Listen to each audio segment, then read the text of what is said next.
Hi, I'm Marilyn McClellan, commonly known as Mally. So I'm a linguist, not a medical person at all.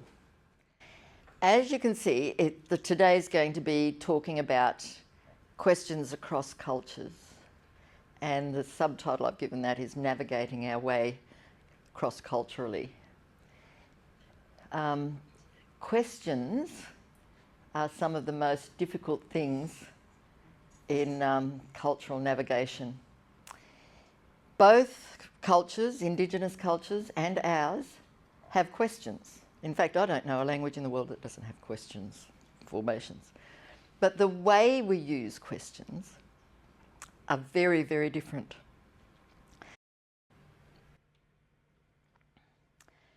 Now, the types of questions that there are in English, but also you find them in their languages, and you'll probably find them in most languages of the world. You never say you always find these in every language of the world, because as soon as you say that, you'll come up with one that doesn't have something like that. But these are the sorts of questions that we've got. There are yes/no questions, tag questions, content questions, negative questions, and rhetorical questions. They might, you might have a lot of questions about that, but hopefully by the end you won't have any questions, you'll know all about them. All right, the first thing we're going to do is think about forming questions, the mechanics really of forming a question in an Indigenous language. This is very, very, very, very simplified because their languages are very different from ours. But I'll talk about that a little bit as we go. But here we've got, you went to the shop. And I work with Wanguri, which is one of the Northeast Arnhem Land languages. And so this is in very basic Wanguri without any of the discourse clitics being added or anything else that, that they use. But I have had it checked with a Wanguri speaker. One of the things, and it's worth you people noting too, if you know a little bit of language and you think you can form a sentence, never ever do anything without running it past an Indigenous native speaker of the language. Never. Even little easy things like this. Like, I made this up, but then I said it was Urangel, who I talked about yesterday. She's my sister who governs me and tells me what I can do and what I can't do. And thankfully, she will tell me if I'm wrong. That's another thing to do, is to find out if someone will tell you that that you've done something wrong. So I told her that this had to be very basic. So we've got it. Dunungarambala Dorli. Do you know what a door is? A store. A store, the shop. So that's a borrowed word. Nunungarambala Dorli. Now, that's just a plain statement. You went to the shop. That's what it is there. Now, if I turn that into a question and I want you to give me an answer, did you go to the shop? Did you go to the shop? Look what happens in English. The went becomes like a did go, and we split it up and we have the did over the front and did you go. So it becomes quite a complication to form a normal yes/no question in English. Look what happens in Wanguri. You tell me what happens in Wanguri. Change the intonation. It's only the intonation that changes.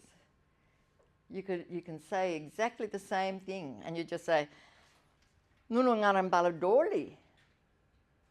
You hear the difference?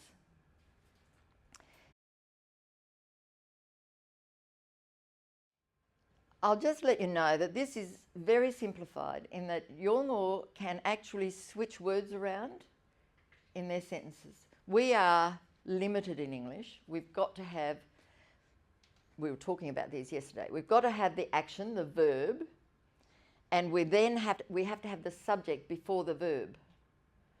And then after that, whatever else you want can go. Some can go at the beginning and some can go at the end, doesn't matter. But the subject and the verb are pretty well bound. We're stuck. We've got to say it that way. Whereas they have abilities to mark their words, and so they can say it all around in different order. I'm just putting that to you so that those of you who try to learn a language, you'll find that you've learnt a sentence beautifully. You'll get someone to say it a couple of times to you, and then the third time they're bored by it and they'll switch it all around. And it means the same, but they're connoisseurs of language, actually. They don't want boringness. Is that a word?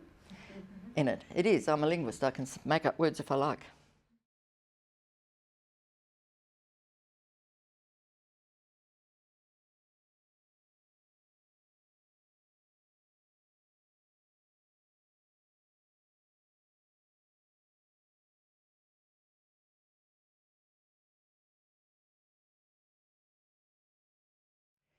That sometimes it's much better to, instead of just saying Nunabala ngara Dorley, it's better for you to actually just make the statement and put a tag on the end. Now, English has tag questions, and that just means these little bits that we add to the end. It's called a tag.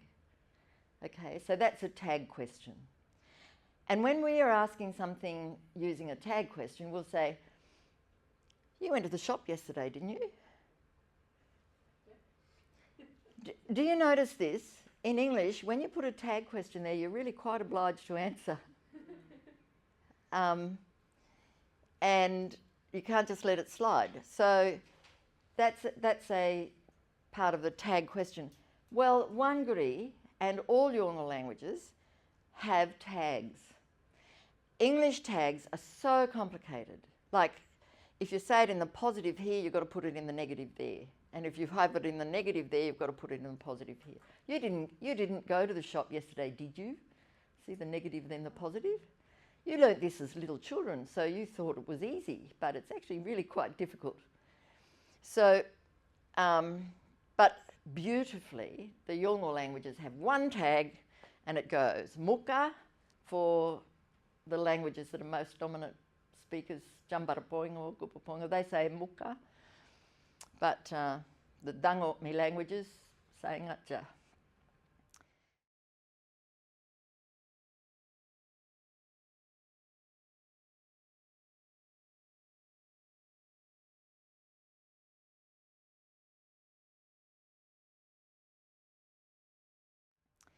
So, Nurungana Baladoli ngatja. Now, if you want an answer, if you add that tag, it's a bit like English. It gets an answer. And later on we'll find that Aboriginal people don't have to answer any question that you ask them. It's manners. They're not being offensive. They're being well-mannered, but they don't have to answer anything. But interestingly, when you ask a question, because they're usually little short questions, you put a ngatja on the end, they'll all say yo or yakka. They just, yeah, it's something that gets a response.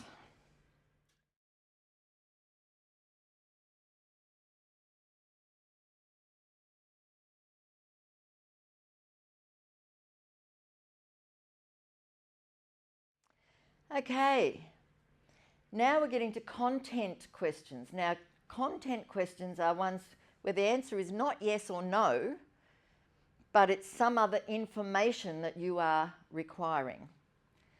So you're asking for information. So our content questions are usually formed with how, when, where, why, what, and who. So can you put in your mind, think of a how question. Somebody yell out a how question to me. How did you know? How did you know? And then I would tell you how I knew. I did a lot of studies, so I found out. Okay, or how did you get here this morning? It's not a yes, no. You're needing an answer that you don't know the answer to, and so you're asking that. So this is the way that you ask a content question. This is the word for when. If you notice there, that's the same as the you went to the shop. exactly the same. So, but now you're just saying when. And in a way, this has got, did you go to the shop? And we just put a when in the front as well. So it's a similar thing.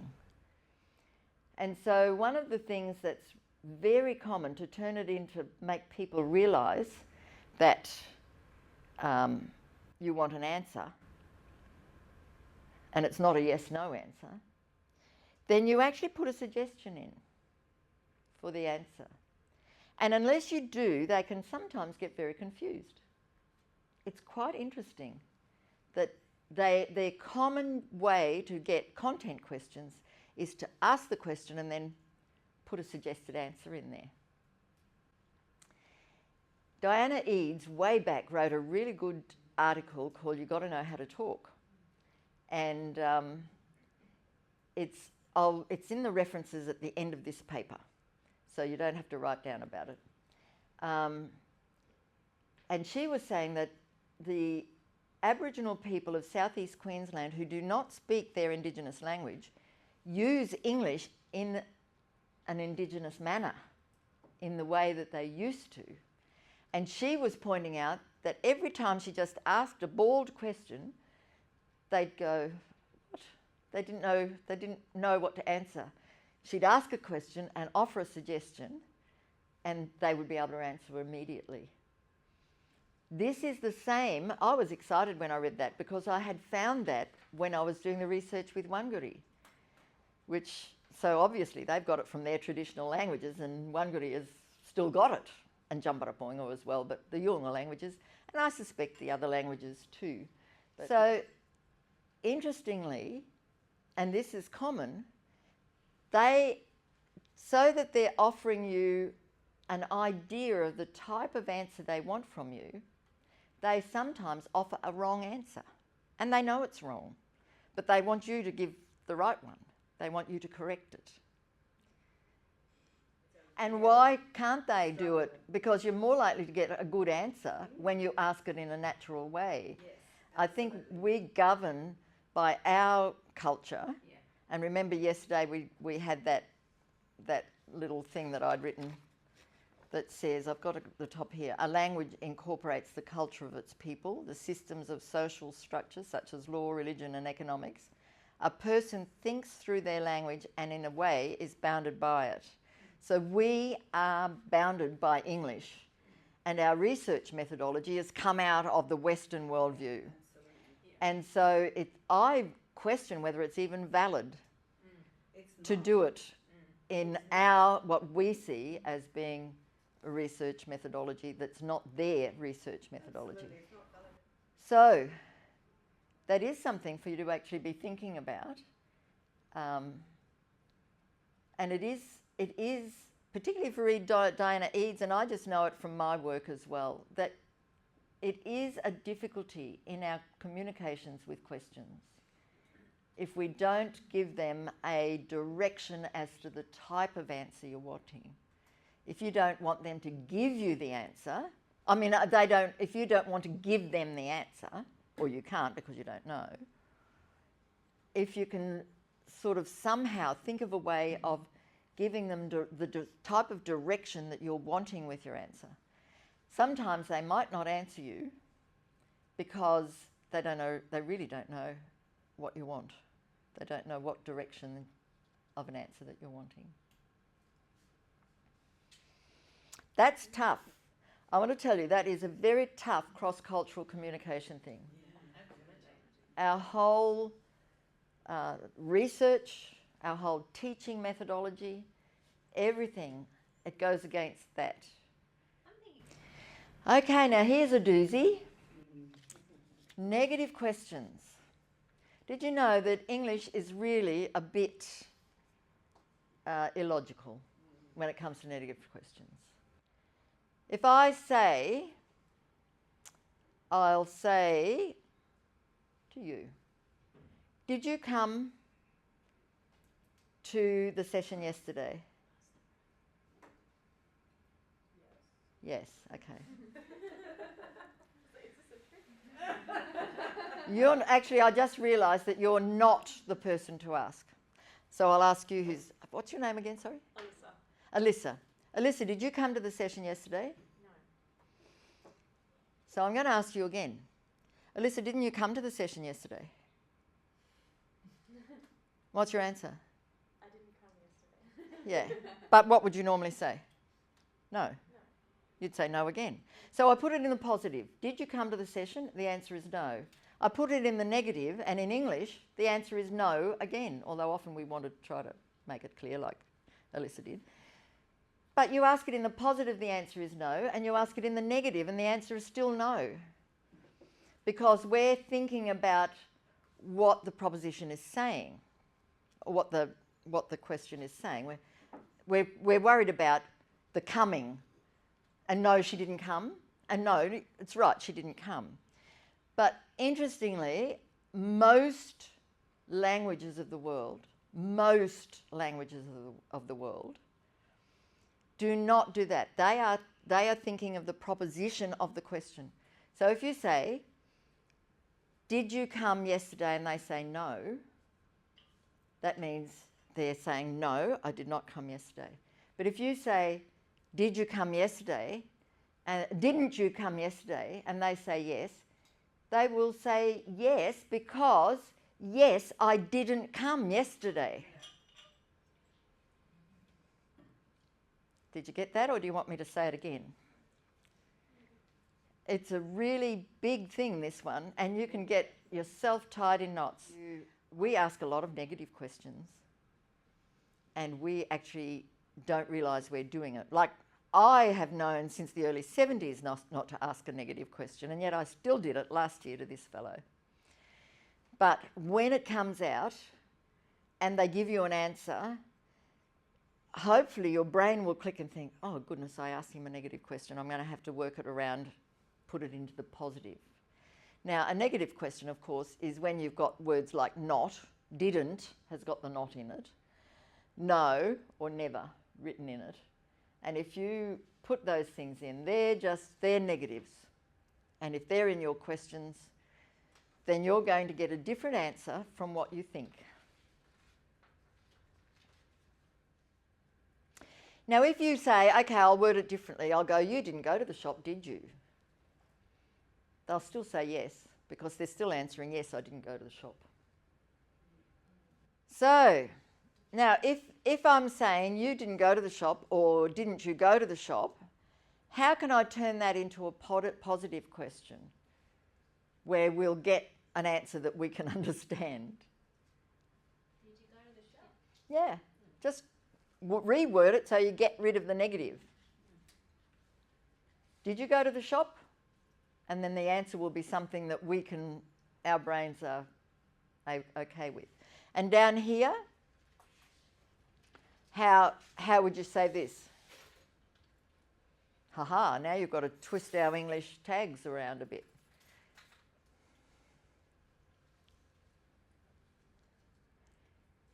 Did you go to the shop? Maybe not. Maybe no. Or not. Remember that I said before, the went actually became did go. So inside the went is the past tense did and the verb to go. Join them together and we get went, which again is very logical, don't you think? Did go becomes went. But anyway, so we're saying here, you went to the shop, didn't you? Or you went to the shop, did you? You can't really say that in English with good English. It'd be better actually not to do that. It'd be better just say did you go to the shop would be the better thing to say. Because you have to, if you go, you went to the shop, you actually, in good English, you do say, didn't you? I know how difficult that is for little kids to learn. I have twin nephews who spent their formative English learning years in Indonesia talking both Indonesian Dayak as well as English. And to this day, they don't get their tags right. They're 45, fathers of 4 each. And I don't say anything to them, but they obviously didn't get the right formation when they were in the right time of life to be learning that. It's quite a difficult thing.